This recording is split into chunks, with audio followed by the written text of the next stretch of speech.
Hi friends, ఈరోజు viral news ఏంటో చూద్దాం. భారత్తో స్నేహాన్ని కొనసాగిస్తూ రష్యా భారతదేశానికి ఒక ముఖ్యమైన బాధ్యతను అప్పగించింది. ఈ న్యూస్ రాబోయే చాలా సంవత్సరాల వరకు గుర్తుండిపోయే అవకాశం ఉంది. ఇక యుక్రెయిన్ ఎవరి మీద నమ్మకం పెట్టుకుందో చూద్దాం. రష్యా యుక్రెయిన్ యుద్ధం జరుగుతున్న టైంలో రష్యా భారత మాజీ ప్రధాన న్యాయమూర్తి డివై చంద్రచూడ్ గారిని ఒక కేసులో ఆర్బిట్రేటర్గా నియమించినట్లు న్యూస్ వచ్చింది. ఆయన 2022 నుంచి 2024 వరకు భారత సుప్రీం కోర్టు ప్రధాన న్యాయమూర్తిగా పనిచేశారు.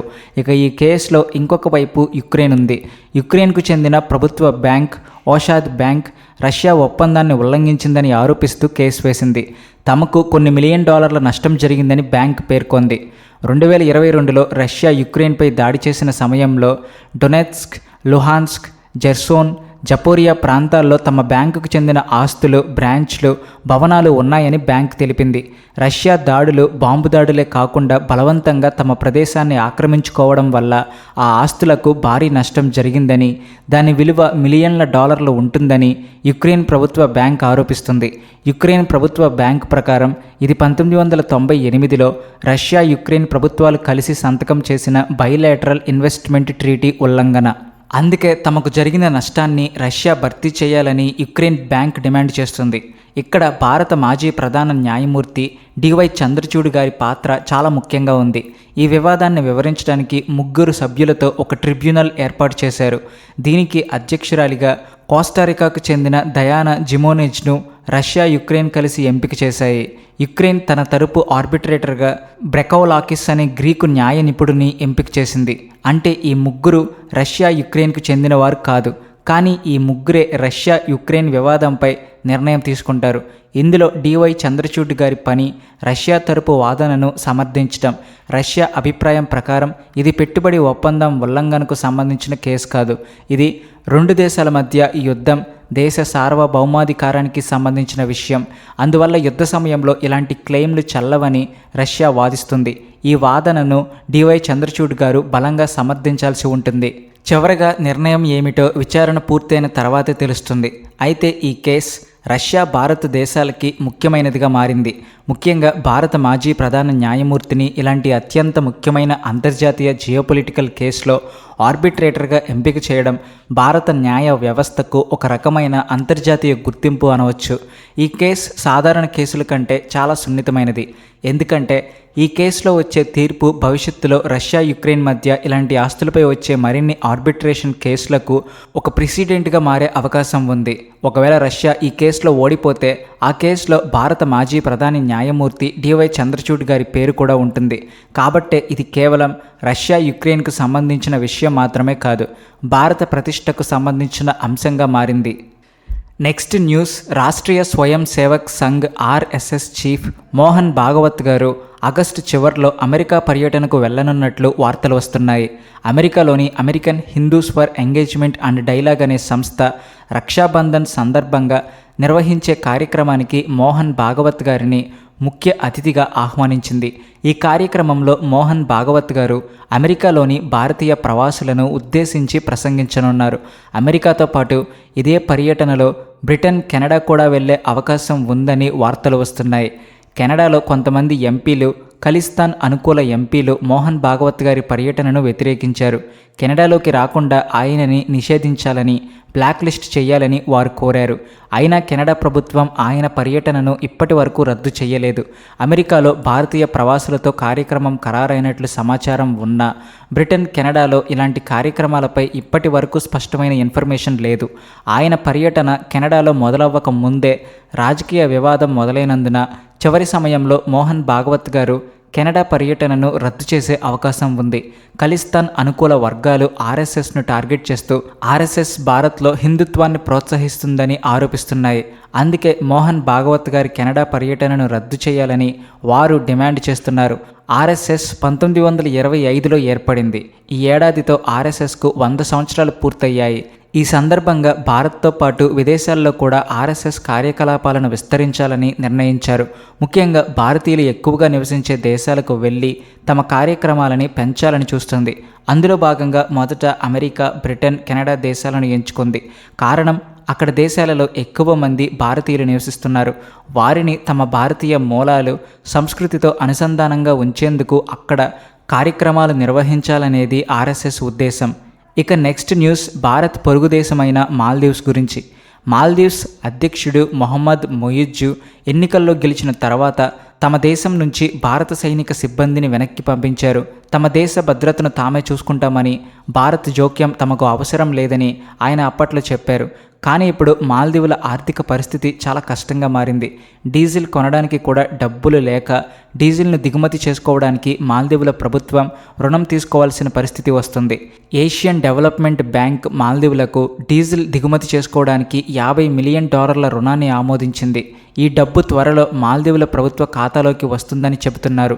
$50 మిలియన్ భారత కరెన్సీలో సుమారు 477 కోట్లకు సమానం. ఇలా ఇది మొదటిసారి కాదు. మే నెలలో కూడా మాల్దీవుల ప్రభుత్వం డీజిల్ కొనుగోలు కోసం వరల్డ్ బ్యాంక్ నుంచి $40 మిలియన్ రుణం తీసుకున్నది.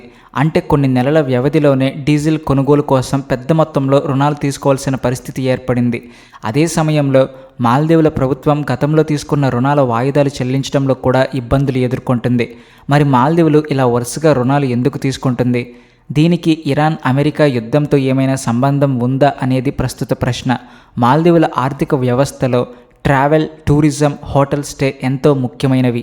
కానీ మధ్యప్రాచ్యంలో యుద్ధ పరిస్థితుల కారణంగా విమాన రాకపోకలకు అంతరాయం ఏర్పడడంతో మాల్దీవులకు వచ్చే పర్యాటకుల సంఖ్య తగ్గింది. గత ఏడాదితో పోలిస్తే టూరిజం 20 నుంచి 30% వరకు తగ్గింది. కొన్ని కంపెనీలు పర్యాటకుల రాకలో 50% వరకు తగ్గుదల ఉంది. దీంతో మాల్దీవుల ప్రభుత్వానికి వచ్చే ఆదాయం తగ్గుతుంది. మరోవైపు అంతర్జాతీయ మార్కెట్లో ఇంధన ధరలు పెరగడంతో డీజిల్ను ఎక్కువ ధరకు కొనాల్సి వస్తుంది.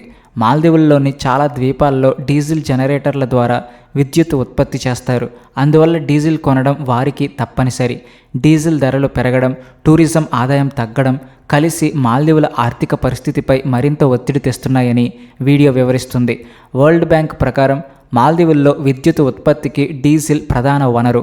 దీని ద్వారా ఇళ్లకు, హోటళ్లకు, రిసార్ట్లకు, ఆసుపత్రులకు, వ్యాపారాలకు, అలాగే సముద్రపు నీటిని తాగునీటిగా మార్చే వ్యవస్థలకు విద్యుత్ అందుతుంది. అంతేకాదు, ఒక ద్వీపం నుంచి మరో ద్వీపానికి వెళ్లే డీజిల్ బోట్లు, షిప్పింగ్ బోట్లు, ఇతర రవాణా, సరుకు రవాణా వ్యవస్థలు కూడా డీజిల్ పైనే ఆధారపడి ఉంటాయి. అందువల్ల మాల్దీవుల్లో డీజిల్ కొరత వస్తే కేవలం పెట్రోల్ బంకులపైనే ప్రభావం ఉండదు. విద్యుత్, తాగునీరు, టూరిజం, రిసార్ట్లు, ద్వీపాల మధ్య రవాణా అన్నిటిపైన ప్రభావం పడుతుంది. అందుకే మాల్దీవుల ప్రభుత్వానికి డీజిల్ కొనడం అత్యంత ముఖ్యమైన అవసరంగా మారింది. ఈ కారణంగానే World Bank, Asian Development Bank మాల్దీవులకు అత్యవసరంగా రుణ సహాయం అందిస్తున్నాయి. అయితే మధ్యప్రాచ్యంలో యుద్ధ పరిస్థితులు ఎక్కువ కాలం కొనసాగితే టూరిజంపై ప్రభావం కూడా ఎక్కువ కాలం ఉంటుంది. డీజిల్ ధరలు కూడా ఎక్కువగానే ఉండే అవకాశం ఉంటుంది. ఒకవేళ ఈ యుద్ధ పరిస్థితి మరో 3 నుంచి 4 నెలలు కొనసాగితే మాల్దీవుల ప్రభుత్వం మరోసారి $40 నుంచి $50 మిలియన్ వరకు రుణం కోసం మరో బ్యాంక్ లేదా మరో దేశాన్ని ఆశ్రయించాల్సి రావచ్చు. ఇక భారత్, నేపాల్ సంబంధాల గురించి చూద్దాం. నేపాల్లోని గత ప్రభుత్వాలతో పాటు ప్రస్తుత ప్రభుత్వం కూడా లిపులేక్, కాలాపాని, లింపియాదురా ప్రాంతాల విషయంలో భారత ప్రభుత్వంతో వివాదాన్ని కొనసాగిస్తుంది. నేపాల్ ప్రభుత్వం కొన్నిసార్లు తమ మ్యాప్లలో లిపులేక్, కాలాపాని, లింపియాదురా ప్రాంతాలను నేపాల్ సరిహద్దుల్లో చూపిస్తుంది. అలాగే కొన్ని అధికారిక నోట్లలో కూడా ఈ 3 ప్రాంతాలను తమ భూభాగంలో ఉన్నట్లుగా పేర్కొంటుంది. ఈ 3 ప్రాంతాలపై తమకు హక్కు ఉందని చెప్పడానికి నేపాల్ ప్రభుత్వం ప్రధానంగా 1816లో బ్రిటిష్ ఇండియాతో చేసుకున్న సుగౌలి ట్రీటీ ఆధారంగా చూపిస్తూ వచ్చింది. ఎప్పుడైనా 2 దేశాలు ఏదైనా ఒప్పందం చేసుకున్నప్పుడు దానికి సంబంధించిన రాతపూర్వక పత్రాలు, చారిత్రక రికార్డులు ఉంటాయి. భవిష్యత్తులో ఆ ఒప్పందానికి ఆధారంగా వాటిని చూపించవచ్చు. ఇదే విధంగా సుగౌలి ఒప్పందానికి సంబంధించిన పత్రాలు తమ వద్ద ఉన్నాయని నేపాల్ ప్రభుత్వం గతంలో చెప్పేది. కానీ ఇప్పుడు నేపాల్ ప్రభుత్వం చెప్పిన విషయం ఆసక్తికరంగా మారింది. సుగౌలి ఒప్పందానికి సంబంధించిన అధికారిక పత్రాలు తమ వద్ద ఉన్నాయా లేదా అనే విషయం కూడా స్పష్టంగా తెలియడం లేదని నేపాల్ విదేశాంగ మంత్రి శిశిర్ కనాల్ ప్రతినిధుల సభకు తెలిపారు. ఈ ఒప్పందానికి సంబంధించిన పత్రాలు నేషనల్ ఆర్కైవ్స్లో ఉన్నాయని గతంలో చెప్పేవారని ఆయన అన్నారు. అయితే అక్కడ ఉన్న పత్రాలు నిజమైనవేనా, వాటి అసలైనవి ఏవో నిర్ధారించగలమా అనే విషయం కూడా స్పష్టంగా లేదు. సుగౌలి ఒప్పందానికి సంబంధించిన అధికారిక పత్రాలు ప్రస్తుతం ఎక్కడ ఉన్నాయో నేపాల్ ప్రభుత్వానికే స్పష్టంగా తెలియడం లేదు. నేషనల్ ఆర్కైవ్స్లో ఉన్నాయని చెబుతున్న కొన్ని పత్రాలు నిజమైనవేనా కాదా అనే విషయంలో కూడా ఖచ్చితమైన ఆధారాలు లేవు. ఆశ్చర్యకరమైన విషయం ఏమిటి అంటే 2019లో అప్పటి నేపాల్ విదేశాంగ మంత్రి ప్రదీప్ గ్యావాలీ మాట్లాడుతూ నేపాల్ వద్ద సుగౌలి ఒప్పందానికి సంబంధించిన కొన్ని కాపీలు ఉన్నాయని, అయితే అవి నిజంగా అసలు ఒరిజినల్ పత్రాలేనా కాదా అనేది ఫోర్సెనిక్గా నిర్ధారించలేమని తెలిపారు. కానీ ఇప్పుడు వచ్చిన కొత్త ప్రభుత్వ ప్రకటన మరింత ఆశ్చర్యాన్ని కలిగిస్తుంది. అసలు ఒప్పందానికి సంబంధించిన అధికారిక పత్రాలు లేకపోవడం వల్ల లిపులేఖ్, కాలాపాని, లింపియాదురాపై నేపాల్ చేస్తున్న వాదనకు ఆధారం మరింత బలహీనపడుతుంది. అయినా నేపాల్ నాయకులు ఒప్పందానికి సంబంధించిన అసలు పత్రాలను చూపించకుండా వరుసగా ప్రకటనలు చేస్తూ ప్రజల్లో భావోద్వేగాలను రెచ్చగొడుతున్నారు. దీనివల్ల భారత్ నేపాల్ సంబంధాలు మరింత దెబ్బతినే అవకాశం ఉంది. సో ఫ్రెండ్స్, మరిన్ని అప్డేట్స్ కోసం మా ఛానల్ని లైక్ చేయండి, సబ్స్క్రైబ్ చేసుకోండి. అలాగే ఈ వీడియో నచ్చితే please like and share and also thanks for watching.